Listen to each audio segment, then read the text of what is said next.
2020 a été très mortel. 2020 n'a pas été de tout repos. Beaucoup de personnalités mondiales sont décédées et ça n'a pas épargné notre pays.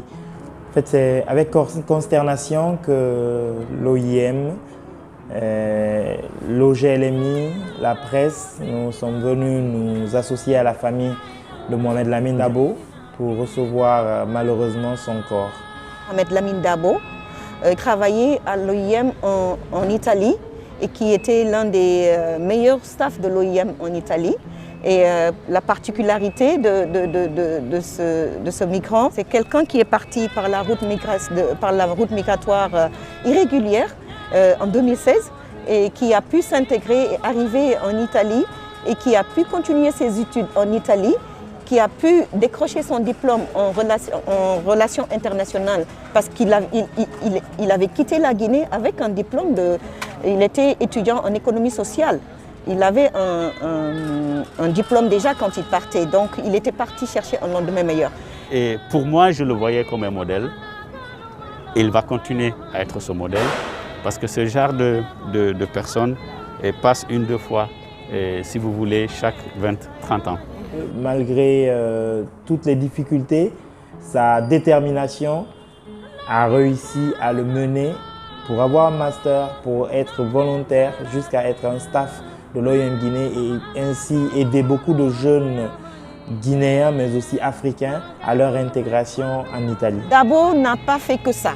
Dabo avait l'intention de rentrer chez lui et de travailler dans la diplomatie en tant que diplomate et il avait tout pour réussir dans ça. C'est pour vous dire aussi qu'il y en a qui partent, qui veulent réussir et qui comptent rentrer pour servir leur pays. Et Dabo en faisait partie. Il a joué ce rôle de diplomatie pendant ces dernières années.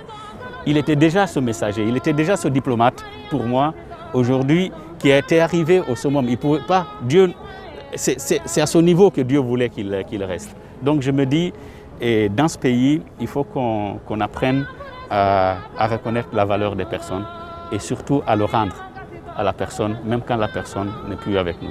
Voilà. Mais la tristesse aujourd'hui, c'est que c'est très rare de voir un migrant qui arrive en Europe, qui arrive à s'intégrer, qui arrive à s'insérer dans une institution internationale. Donc ça fait très mal aujourd'hui de recevoir son corps. Il était malade et il était parti de la Guinée en bonne santé. Mais c'est juste pour vous dire que au-delà de tout ce que les gens puissent voir en termes de bonnes choses sur cette migration qui réussit souvent, il y a cet aspect très néfaste qui sont les séquelles de la migration irrégulière. Il faut se dire que ces migrants, même s'ils arrivent, s'ils réussissent, ils sont toujours marqués par des événements qui sont malheureux et qui se sont passés pendant leur parcours migratoire. Parce que vu ce qu'on voit sur le désert, dans la mer et en prison et tout ce qu'on voit. Par exemple, quand vous voyez un jeune séquestré ou bien un jeune crucifié, un jeune brûlé vif, donc ça joue moralement dans nos esprits. Même si on réussit, on arrive à réussir, mais cette souffrance, cette douleur, ce qu'on a vu, les séquelles qu'on a rencontrées, ça ne quitte jamais dans notre tête. Deux fois, c'est ce qui arrive la nuit, certains arrivent à penser à cela, ils n'arrivent même pas à dormir.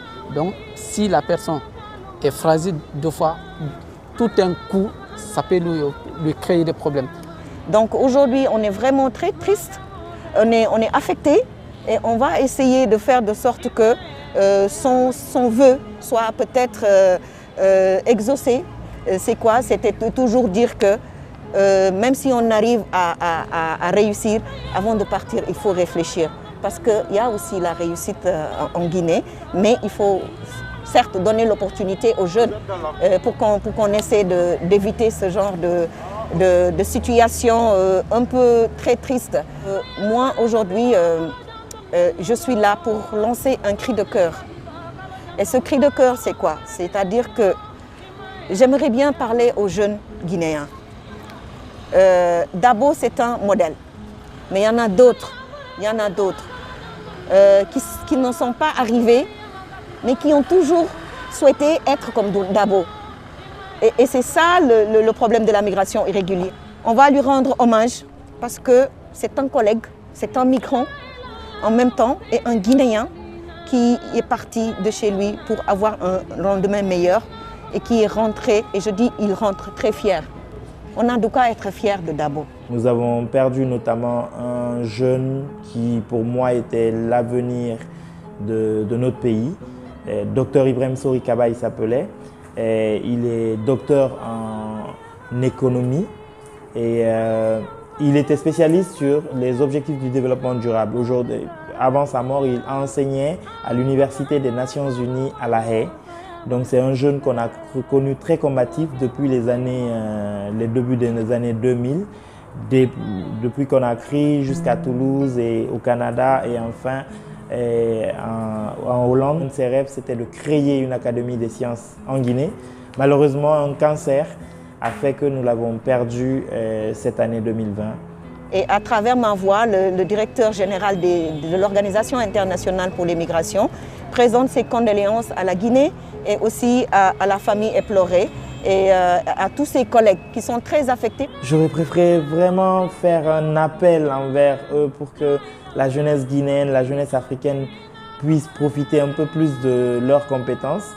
Pas qu'on les rende hommage seulement après leur mort, mais aujourd'hui, ils sont des milliers et des milliers de Guinéens, d'Africains qui sont un peu partout dans le monde, plein de compétences, qui ne demandent qu'à rentrer. Et cette fois-ci, je lance un appel vraiment aux autorités, aux institutions, de mettre des dispositions nécessaires pour que les compétences africaines, où qu'elles soient, puissent servir à la jeunesse africaine, mais aussi aux patries africaines. Que les Guinéens qui se trouvent où que ce soit dans ce monde, qui ont un minimum de savoir, puissent mettre leur savoir à la disposition de notre pays. Donc ces deux hommes, comme tous les disparus, loin de chez eux, ont pris pour le repos de leur âme et nous espérons vraiment qu'ils seront immortalisés. Que son âme repose d'abord en paix et que la famille éplorée, mes condoléances les plus sincères au peuple de Guinée. Ce que je peux dire, si vous voyez les gens qui quittent ici, ce n'est pas forcément qu'ils n'ont pas étudié ou qui n'ont rien à faire, non. Ils réussissaient déjà, malgré qu'il est parti illégalement, mais regardez ce qui s'est fait. Imaginez qu'il continuait. Vous pensez qu'il n'allait pas revenir au pays, faire quelque chose pour le pays? Il se battait déjà, il avait un poste de responsabilité. Et donc, ça me touche franchement au cœur. Parce que dans ma tête, je vois déjà, s'il avait eu les opportunités de revenir au pays, ou s'il avait atteint son objectif, il allait forcément faire quelque chose. Il allait dire, si moi je suis venu illégalement, je pense que j'ai des sœurs, j'ai des frères, j'ai des tantes, j'ai des cousins, je dois les aider.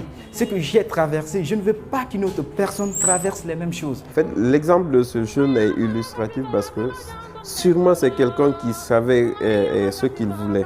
C'est différent de quelqu'un qui te dit carrément, je veux juste aller voir. Je ne veux pas mourir sans aller voir. Il nous faut un véritable leadership, que ce soit au niveau de l'État ou entre nous jeunes déjà, pour pouvoir accompagner certains qui veulent aller vraiment pour renforcer leurs capacités. Parce que des ressources humaines, on en a besoin. La Guinée, c'est un pays, comme j'ai entendu quelqu'un le dire dans les médias, où tout est à faire en fait.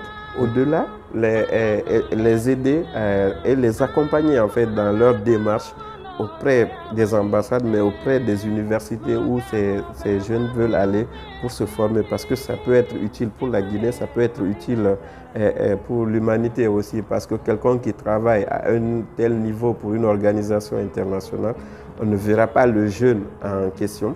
Quand on le voit, on voit toute la Guinée résumée en lui, quoi.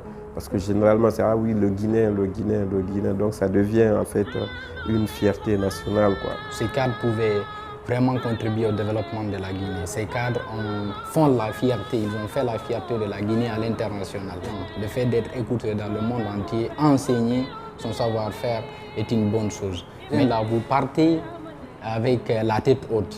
Et sachez de là-haut où vous êtes que nous sommes très fiers de vous, que nous sommes rassurés, que vous serez également très fiers de nous et vos bénédictions vont accompagner la Guinée et vous inspirez pas mal de jeunes Guinéens et nous continuons à prier pour vous parce que vous êtes nos champions, vous êtes nos héros, vous n'êtes pas morts, vous vivez dans nos cœurs. C'est une perte énorme qu'on ne peut pas remplacer, sincèrement, mais c'est dommage, mais c'est ainsi va la vie. C'est des cadres que la Guinée vient de perdre, des personnes de ressources, des personnes ressources vraiment. C'est une situation qui m'attriste beaucoup. Mais je pense qu'on peut leur rendre un vibrant hommage. C'est des gens qui se sont battus pour leur pays, qui ont donné tout, qui ont l'amour de leur pays, qui ont l'amour de la patrie dans le cœur. Et ça, c'est quelque chose qu'il faut saluer. Et j'espère que le travail qu'ils ont pu faire d'ici là sera préservé et qu'il y aura des personnes qui vont s'assurer de leur continuité. Parce que c'est le seul sacrifice qu'on peut faire pour eux. C'est une grande perte que nous avons eue, que ce soit au sein de la famille, mais aussi au sein de l'équipe dans laquelle il travaillait. Et il était l'un des piliers de la famille, et qui l'assistait de façon financière, de façon morale et tout. C'est une déception totale parce que nous souhaiterions, après tout ça, il revient, il sert notre nation. Ce n'est pas seulement de servir dans d'autres pays et aujourd'hui on nous retrouve cadavre. Que d'abord repose en paix et que son âme soit accueillie au paradis. Frère, tu es parti, tu nous as laissés avec les larmes aux yeux. Qui pour soutenir maman et qui pour soutenir papa? Qui pour venir en aide à la sœur qui est en train de couler des larmes? Elle n'a jamais cessé, elle n'a jamais arrêté de pleurer. Tu es parti, tu nous as laissés avec les larmes aux yeux. Qui réellement pour prendre le stylo de papa? Qui pour accompagner cette maman au chant? Qui? Frère, tu es parti, tu nous as laissés avec des larmes aux yeux. Tu es parti, on n'a plus de nouvelles de toi. Tu es parti. Tu es parti, frère. Aujourd'hui, on ne fait que pleurer. Pleurer avec les larmes aux yeux, je sais. Frère, l'espoir de toute une famille est parti. L'espoir de toute une nation est parti. L'espoir de toute une jeunesse est parti. Encore, ces personnes qui meurent dans l'océan, nos mamans et les femmes enceintes. Pitié, Seigneur, ils sont partis. Tu es parti encore, tu nous as laissé des larmes aux yeux. Maman se questionne, elle n'arrête jamais de regarder la porte d'entrée. Quand est-ce son fils va revenir? Quand est-ce le prince héritier va revenir? Son prince héritier, c'était à 18h. Il a fermé la porte. Il est parti. Sur les réseaux sociaux, vous faites la une des actualités. Votre corps, même pas une prière là-dessus. Frère, c'était posé au soleil. Tu es parti à jamais. Et maintenant, pas de prière, pas de sous. Rien du tout.